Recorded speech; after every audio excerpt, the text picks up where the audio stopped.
Welcome to विज्ञान institute. हमने अपने लास्ट वाले लेक्चर में स्पर्मेटोजेनेसिस पढ़ा था। नाउ अब हम अपना नेक्स्ट वाला टॉपिक मूव करते हैं, इज अ oogenesis। जैसे हमने उसमें भी देखा था स्पर्मेटोजेनेसिस मतलब फॉर्मेशंस ऑफ स्पर्म, यानी अब oogenesis की बात करते हैं तो मतलब क्या होगा इसका, फॉर्मेशन ऑफ ओवम, ओवम बोल सकते हैं या फिर हम एग बोल सकते हैं ना। एग और ओवम का फॉर्मेशन होना क्या कहलाता है, oogenesis में आता है।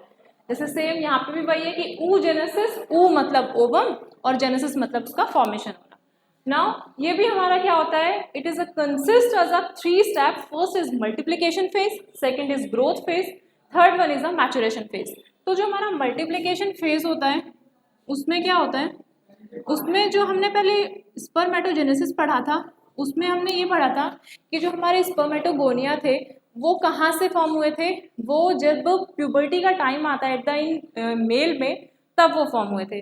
बट ये जो होते हैं इसमें कुछ जर्मेनियल इपिथेलियम होती है ऑफ द ओवरी की, ऑफ द फीटस की, यानी जो फीटस है यानी जो फीमेल चाइल्ड है, यानी जो गर्ल चाइल्ड है फीमेल की, तो उसमें क्या होता है, उसकी जो ओवरी है उसमें जो क्या है, जर्मिनल इपिथेलियम,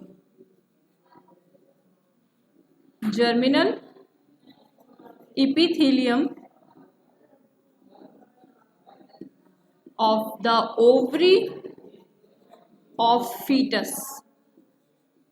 फीटस की ओवरी की जर्मिनल इपिथेलियम क्या होगी, इट्स अ लार्ज होगी कंपैरिजन टू अदर सेल्स से। ठीक है, इसमें हमारा यहीं से मैचुरेशन मतलब जो डेवलपमेंट है वहीं यहाँ से ग्रो होना फॉर्म स्टार्ट हो जाएगा। यानी जो मल्टीप्लिकेशन फेज है ये हमारा oogoनियम है, यहाँ पे 46 क्रोमोसोम है जिसमें कि हमारा माइटोसिस डिवीजन हुआ जिसने एडिशनल oogonia बनाए। अगेन वही बात है कि माइटोसिस होगा तो क्या बनाएगा, 2 टाइप्स ऑफ डॉटर न्यूक्लियाई का फॉर्मेशन करेगा। फर्स्ट तो इसने क्या बना दी, 2 छोटी छोटी सी एडिशनल oogonia बना दी, एंड सेकेंड बना दिया प्राइमरी oocytes। ये जो प्राइमरी oocytes है ना, ये भी कहाँ होता है, ये हमारा जब डिलीवरी कॉज होती है ना उससे पहले, यानी जब फीटस हमारा डेवलप्ड होता है उसी टाइम क्या होता है, इस oogoनियम का फॉर्मेशन हो जाता है और नो मोर प्राइमरी स्पर्मेटोसाइट्स फॉर्म नहीं होती आफ्टर द डिलीवरी। जब एज अ फीमेल चाइल्ड का फॉर्मेशन हो जाता है उसी टाइम पे जो सारी प्राइमरी स्पर्मेटोसाइट्स हैं उनका फॉर्मेशन हो चुका होता है। बट नाउ वो क्या करती है, सेकेंड स्टेज हमारी क्या आती है, ग्रोथ फेज। ये थोड़ा सा क्या होता है, लार्ज फेज होता है। ये सबसे क्या होता है, ग्रोथ मतलब लार्जेस्ट फेज होता है जहाँ पे डेवलपमेंट होगा ऑफ द प्राइमरी oocytes का। ठीक है, प्राइमरी oocytes का डेवलपमेंट हो गया। अब वो किससे डेवलपमेंट होगा, किससे ग्रोथ होगा, उनका ये फॉलिकल सेल्स होती हैं।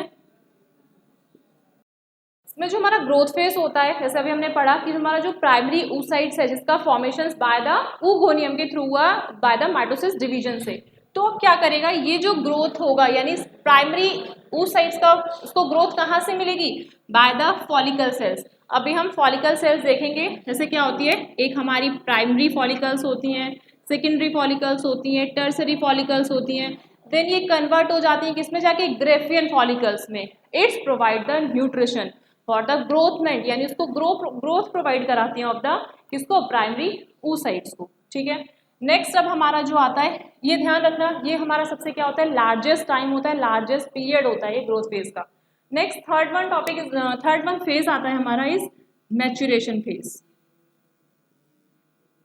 जो मैच्यूरेशन फेज होता है यानी अब हमारा सिर्फ प्राइमरी oocytes में क्या हुआ था, म्यूसिस फर्स्ट हुआ था। यानी अब आप इसमें देख रहे हो कि यहाँ पे क्या होगा, 2 टाइप्स ऑफ डिविजन्स हो गए, यानी यहाँ पे हम बोल सकते हैं कि म्यूसिस सेकेंड हुआ। ठीक है, यहाँ पे हम क्या बोलेंगे, म्यूसिस सेकेंड।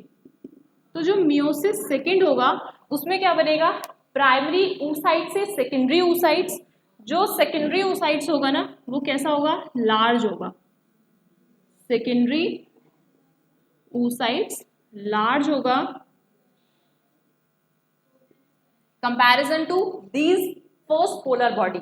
आप देख रहे हो साइज में भी देख रहा है आपको कि एक मतलब जो म्यूसिस फर्स्ट हमने देखा कि उसने तो प्राइमरी oocytes प्रोड्यूस किया, एंड यहाँ पे इसमें क्या हुआ, जब म्यूसिस सेकेंड डिवीजन हुआ तो first polar body and secondary oocytes बनाया, तो यहाँ पे एक पोलर बॉडी बन गई, यानी फर्स्ट पोलर बॉडी। जो कि कैसी है, स्मॉल इन साइज की है, स्मॉल इन साइज, ठीक है। अब इसमें क्या होगा, अब हमें पता है कि ये जो पोलर बॉडी है ये तो आपस में जाके क्या होगा, मतलब यहीं पर हमारा इसी से क्या हो गया, डिवीजन हो गया, जिसने क्या बना दिया, सेकेंडरी oocytes का फॉर्मेशंस कर दिया। देन ये कन्वर्ट हो जाएगा किसमें, मैच्योर ओवम में। जब जैसे हम यहाँ पे अब डिवीजन होगा किसका, 4 हैप्लॉइड सेल्स बनेंगी, यानी अभी यहाँ पे हमारा क्या हुआ था, मियोसिस फर्स्ट डिवीजन हुआ था। देन इस सेकेंडरी oocytes में, यहाँ पे नहीं होगा, ये यहाँ पर होगा, यहाँ होगा इसमें मियोसिस फर्स्ट में प्राइमरी, जैसे हमारा उसमें था कि primary spermatocytes and secondary spermatocytes, same as इसमें भी है कि प्राइमरी oocytes में मियोसिस फर्स्ट हुआ, जिसने 2 क्या बना यहाँ पे, हैप्लॉइड ही बने हैं यहाँ पे, एक सिंगल, मतलब सेकेंडरी ये बना और फर्स्ट पोलर बॉडी ये बना। अब यहाँ से क्या कर देगा, ये 2-4 का फॉर्मेशंस कर देगा, यानी ये हमारा क्या बना दिया इसने, सेकेंड पोलर बॉडी बना दिया, एंड दिस इज द यहाँ पे क्या बना दिया, ये मैच्योर ओवम हो जाएगा, ठीक है। यहाँ पे अब ये सेकेंडरी oocytes क्या बना देगा, यहाँ पे ये ओवम बना देगा, मैच्योर ओवम बना देगा, और यहाँ पे ये क्या बना देगा, सेकेंड पोलर बॉडी बना देगा, जिसमें कि यहाँ पे आप ये देख रहे हो कि इसने तो, एक ने तो ये 2 प्रोड्यूस करी, और इस सेकेंडरी oocyte ने भी एक तो पोलर बॉडी प्रोड्यूस करी है और एक क्या करा है, एक ओवम प्रोड्यूस करा है। तो ये जो हमारा जो सेकेंडरी oocytes के थ्रू जो एक सेकेंड पोलर बॉडी प्रोड्यूस हुई है ना, ये इसके साथ कंबाइंड होके ये क्या हो जाएंगी, डीजनरेट हो जाएंगी, ठीक है। लेकिन जो फंक्शनल हमारी क्या होगी, ओनली सिंगल होगी, जो कि क्या कहलाएगी, ओवम, ठीक है।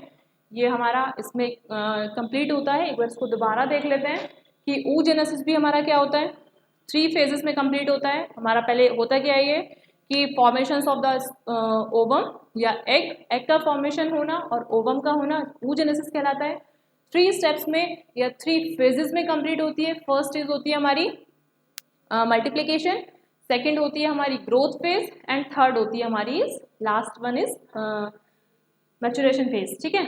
उसके बाद अब जो हमारी मल्टीप्लिकेशन फेज है उसमें हमने देख लिया कि हमारा फर्स्ट क्या हुआ, oogoनियम से माइटोसिस हुआ, जिसने प्राइमरी स्पर्मेटोसाइट्स बनाया। इसमें ये चीज़ बहुत अच्छे से ध्यान रखना कि जो स्पर्मेटोजेनेसिस और oogenesis में जो डिफरेंस है ना, वो इसी को लेकर है कि स्पर्मेटोजेनेसिस में जो स्पर्मेटोजेनेसिस और जो प्राइमरी स्पर्मेटोसाइट्स का जो फॉर्मेशन होता है वो प्यूबर्टी के टाइम पर होगा, बट इसमें जो फीटस का जब डेवलपमेंट होना स्टार्ट हो जाता है वो तभी होना स्टार्ट हो जाता है। उसके बाद हमने देखा कि प्राइमरी oocytes बन गया, देन यहाँ पे मियोसिस फर्स्ट हुआ जिसने पोलर बॉडी बनाई, देन सेकेंडरी oocytes बनाया। अब यहाँ पे क्या हुआ हमारा, यहाँ पे मियोसिस सेकेंड हुआ सेकेंड, मियोसिस सेकेंड होने के बाद क्या प्रोड्यूस करेगा, ये सेकेंड पोलर बॉडी प्रोड्यूस कर दिया एंड मैच्योर ओवम प्रोड्यूस कर दिया।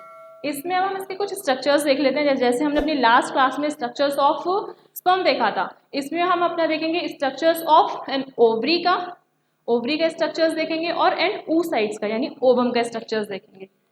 तो वो देख लेते हैं इसमें हम कैसे बनता है। अब हम देखते हैं अपना स्ट्रक्चर्स ऑफ एन ओवरी और structures of an oocytes। Ovary का स्ट्रक्चर्स क्या होता है, जैसे कि अभी आप यहाँ पे प्राइमरी फॉलिकल्स देन सेकेंडरी, ये कन्वर्ट होगा, जैसे प्राइमरी बना, ठीक है, सेकेंडरी फॉलिकल्स बना, टर्सरी बना, उसके बाद ये क्या बनता है हमारा, ग्रेफियन फॉलिकल्स बनता है।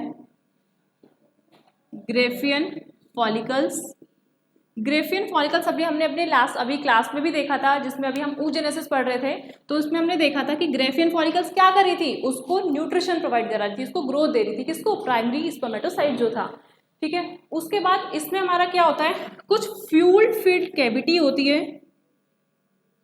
फ्लूइड फिल्ड कैविटी होती है, उसको बोलते हैं एंट्रम, ये टर्म याद रखना, उसको बोलते हैं हम एंट्रम, ठीक है। उसके बाद हमारा ये क्या है, ये corpus luteum, this is the, ये हमारा यहाँ पे इसमें एक आउटर मेम्ब्रेन के पास एक स्ट्रक्चर्स है, इसको क्या बोलेंगे, कॉर्पस ल्यूटियम। अभी इसमें सिर्फ आप इसके टर्म्स देख लीजिए, उसके बाद हम एक नेक्स्ट लेक्चर में अपना एक मेंस्ट्रुअल साइकिल पढ़ेंगे, उसमें आपको इजीली से क्लियर हो जाएगा कि ये कॉर्पस ल्यूटियम क्या है। इसमें हमारे फेजेस आते हैं, उसमें हमारा एक ल्यूटियल फेज है, जैसे जब हमारी प्राइमरी सेकेंडरी टर्सरी फॉलिकल्स जब मैच्योर हो जाती हैं, सपोज अगर ओव्यूलेशन कॉज्ड हो जाएगा, जैसे ओव्यूलेशन कॉज्ड होने का मतलब है कि जब स्पर्म जो है होता है वो एज अ मिक्सड हो जाता है विद ओवम के साथ और एग के साथ, तो वो फर्टिलाइजेशन हो जाता है, तो उस डेज को या उस पीक पॉइंट्स को क्या बोलते हैं, ओव्यूलेशन बोलते हैं। अगर सपोज नहीं हो पाता है तो क्या होगा, तो ये जो हमारी सेल्स होती है ना, फॉलिकल सेल्स, ये क्या हो जाती है, इस कॉर्पस ल्यूटियम के पास यहाँ पे क्या होता है, एक LH हार्मोन होता है, यानी ल्यूटिनाइजिंग हार्मोन। इसको क्या बोलते हैं, ल्यूटिनाइजिंग हार्मोन बोलते हैं। यहाँ पे प्रोजेस्टेरोन जो हार्मोन्स होता है उसका लेवल हाई हो जाता है, तो क्या करता है, इनकी जो सेल्स होती हैं, फॉलिकल जो होती है, उनको रप्चर करना स्टार्ट कर देता है। ये इसका काम होता है कॉर्पस ल्यूटियम का। इसकी आपको और अच्छा क्लियर मेंस्ट्रुअल साइकिल में और अच्छे से क्लियर हो जाएगा। देन ये हमारा ओवम है, तो ये हमारा फुली स्ट्रक्चर्स क्या है, ओवरी का, जो कि एक लास्ट टाइम में यहाँ पे ये पूछा गया था कि 2 मार्क्स का क्वेश्चन था कि draw the structures of an ovary. उसके बाद क्या करते हैं, नेक्स्ट स्ट्रक्चर्स देख लेते हैं, structures of an oocyte। oocyte का मतलब क्या हो गया कि अब ये एग का स्ट्रक्चर्स है ना, जो ओवा है, यानी ओवरी, जैसे हम ऐसे पढ़ते हैं ना, ये ओवरी हम सिंपल टाइप से देखते हैं, इसके अंदर छोटा सा हम क्या देखते हैं, एग। तो ये हमारा इस ओवरी का स्ट्रक्चर हो गया, ये जो इसके अंदर जो एग है उसका स्ट्रक्चर्स ये हो गया। तो इसमें हम देख रहे हैं यहाँ पे हमारी ये सेंटर में है, सेंटर में जो आपको मेम्ब्रेन दिख रही है, this is the plasma membrane. इस प्लाज्मा मेम्ब्रेन के अंदर क्या है, न्यूक्लियस भी है और यहाँ पे कुछ साइटोप्लाज्म भी है। जब कोई सेल है, एग सेल है, तो उसके पास अपना क्या होगा, एक साइटोप्लाज्म होगा। देन इसकी आप जो ये आउटर कवरिंग देख रहे हैं, outer covering of the plasma membrane, plasma membrane की जो बाहर मेम्ब्रेन होगी उसको बोलते हैं जोना पेलुसिडा। यानी अभी जब मैं आपको कुछ टाइम पहले भी बता रही थी कि जब स्पर्म ओवम के अंदर एंट्री करता है तो वो कोरोना रेडिएटा और जोना पेलुसिडा को ही ब्रेक डाउन करता है, वो ही उसे क्या करती हैं, परमेबिलिटी देती हैं अपने अंदर आने के लिए। ठीक है, तो इसकी जो आउटर मेम्ब्रेन है, this is the corona radiata, किसकी बनी है, फॉलिकल सेल्स की बनी है। और ये वाली जो मेम्ब्रेन है, this is the zona pellucida. तो ये मेम्ब्रेन्स के नाम याद रखिएगा, this is the corona radiata and zona pellucida. ठीक है, मतलब ऐसे याद रह जाएगा कि C जो होता है वो पहले आता है और Z बाद में आएगा। तो बाहर हमारी कोरोना रेडिएटा होगी और अंदर क्या होगी, जोना पेलुसिडा। अब जो जोना पेलुसिडा और प्लाज्मा मेम्ब्रेन, यानी this one is the zona pellucida and this is the plasma membrane, इन दोनों के बीच में आपको एक स्पेस दिख रहा है, ये वाला space, this space is called perivitelline space. एक प्री-वेटिलियन स्पेस कहलाता है जो दोनों को आपस में क्या करता है, डिफ्रेंशिएट क्रिएट करके रखता है। ये स्ट्रक्चर हमारा किसका है, oocytes का।